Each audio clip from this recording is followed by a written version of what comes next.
Bird, what in the world are you doing? You better believe it. I hope it's rancid. I don't know what kind of insane person would climb a ladder like that. We're down in southern Utah, and it's really beautiful here. This is really just a river runs on down to Moab, which is where we're heading right now. The Dewy Bridge. Not a whole lot left of it today, but it still stands. The tower is still here, and the cable's still here. We're gonna go look at this thing. I don't know, Clay, what do you think? Did they take the road out? Or do you think it was wood and it just wore out? You see how there's only a couple of them left that went across from side to side. And then they decked it over all the steel plates. You see how that was with these metal bars here coming across? And the road would have been on top, some wooden planks. Let's walk over here and see the river. This bridge was built in 1916 to span the Colorado River. So this was the largest suspension bridge west of the Mississippi River when it was built in 1916. So at the time it was made to carry 3 wagons, 6 horses, and 9,000 pounds of freight.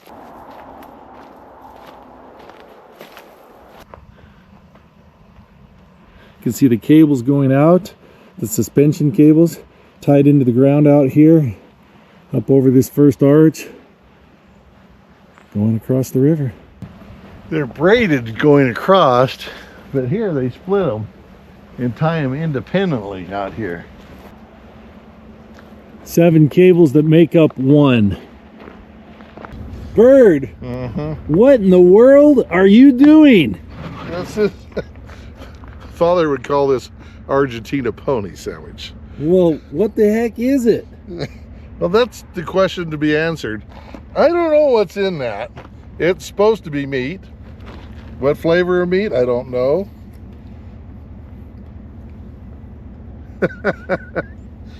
Corned beef sandwiches. Yeah. You gotta have onion. Okay. A little bit of mustard. And of course you gotta have a bread and butter pickle. I prefer the one with some heat, but these are good. You see that Bert is building this sandwich on the tailgate of Garcia's truck here. And that is the correct way to have a corned beef sandwich. I don't know where Father come up with the Argentina pony stuff. Corned beef largely comes out of South America. Argentina makes a lot of corned beef. Brazil makes a lot of corned beef. Cisco, you ready for a corned beef sandwich? You better believe it. I hope it's rancid. Well, your wishes may come true.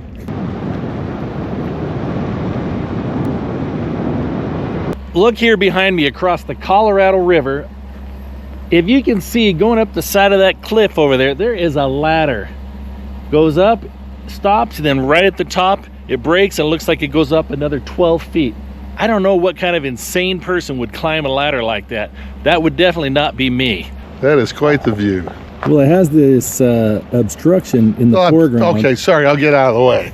And we're another picture. Well, you know. But hey, you gotta admit, this is a fun drive. This is a drive worthwhile. If you haven't been here and haven't done this, it's well worth it.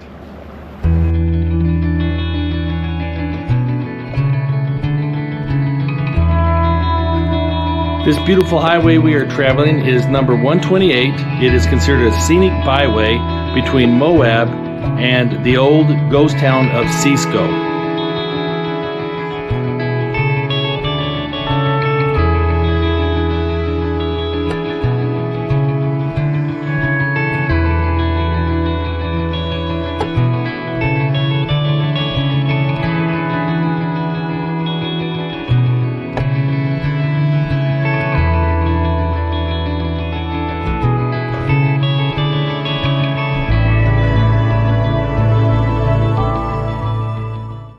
So this evening we've started on another project. We've introduced this 74 Bronco, which we talked about earlier having to work on. But tonight we've got to make a little bit of headway on it because we need to get it stripped down to the frame. Because we're going to send the bare axles and the frame out to have them powder coated. But anyway, we've got some help tonight. Chris and Jarrett. How we doing? So they're helping out tonight. And hey, we got a newcomer over here.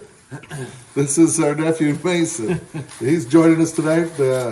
He gets to help us. So that's what happens when you hang around family. You get put to work. So we're going to go ahead and strip this thing. As you notice, it's still incomplete. It has the engine, trans, everything in it. So we got a little bit of work ahead of us, but I think we'll make short work out of it with a crew like this. So, okay. Oh, by the way, you notice it finally cooled off. We even have a fire out here to keep us warm. So. I'm not wearing shorts tonight, by the way. So. All righty.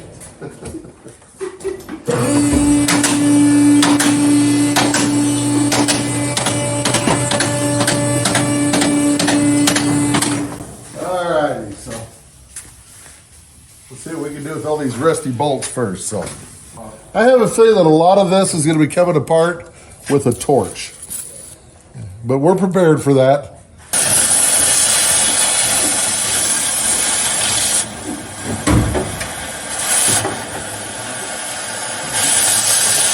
You guys got the back two already? Yeah, there's one, two, There's ones in the middle. three. He's working on the front one, but it's just spinning. You felt it move, so Yep. there you go. Good. Gave way. Okay. What a project.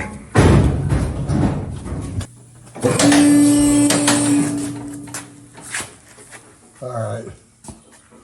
And bolt this. We'll take it out. Already separated that. Yeah. Okay. Okay, that's separated.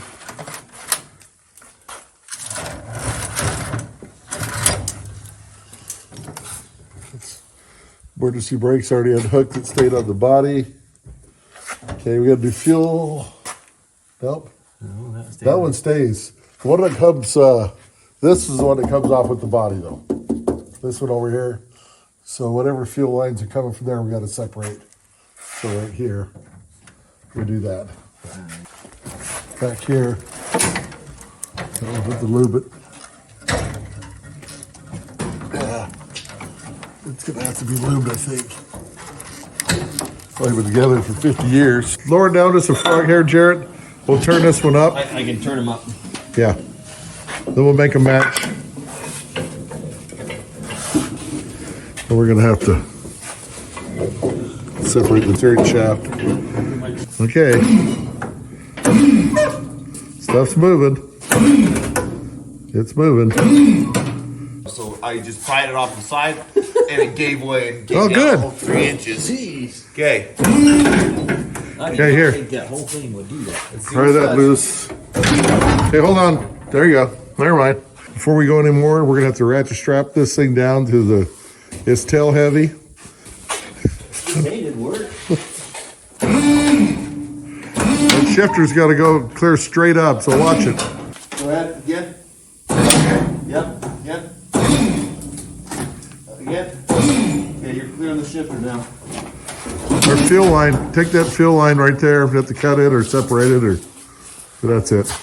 Those cutters are right there next to you. The chompers. Okay. Looking good. 1 second. Okay, bump.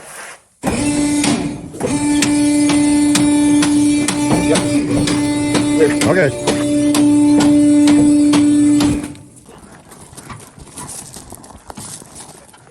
All right.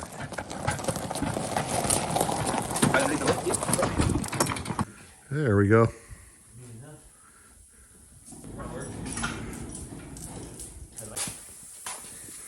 What, do you guys want to go more tonight? Yeah. What time is it? 9:20, 9:30. Yeah. 9:40. Okay. Hey, but we did good. This is what I wanted to do, is get to this point. Because we're ready now for Okay. the next move. But let's see. He'll come apart quick from here. No, we're going to have to cut it completely off the top. Yeah.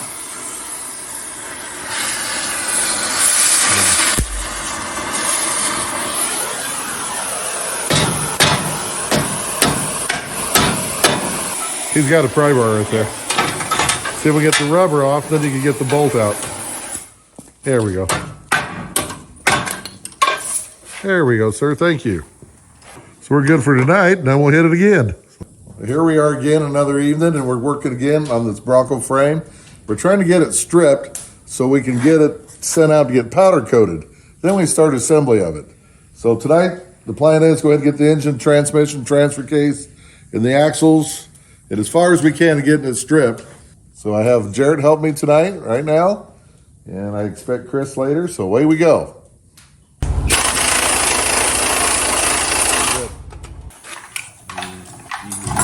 Yeah. I can subtract it once you got it.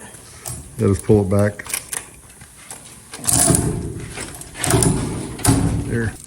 There we go. That'll work. That'll work. If it don't, we'll find out why.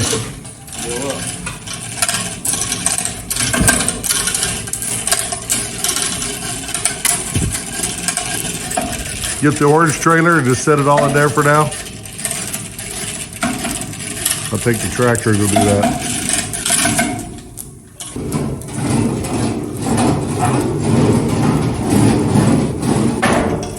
Then just push the frame forward. Yep.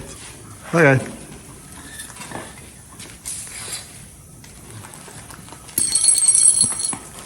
Good enough to clear that trailer. Works. All right, let's see if we can get this put in there. Sit there, boy. All right.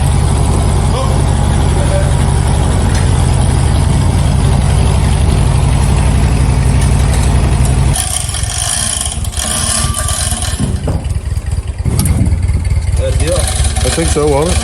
Yeah, why not? Okay.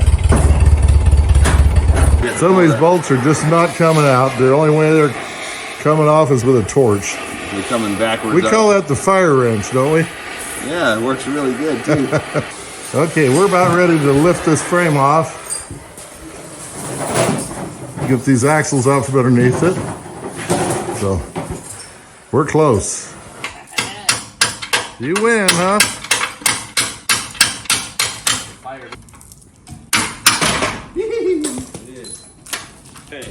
Way you go.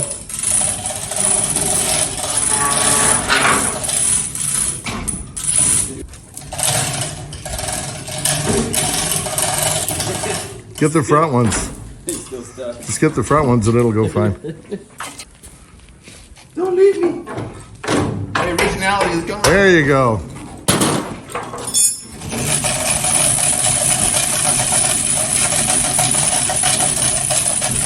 All right. There's a frame that's ready for the sandblaster. There we go.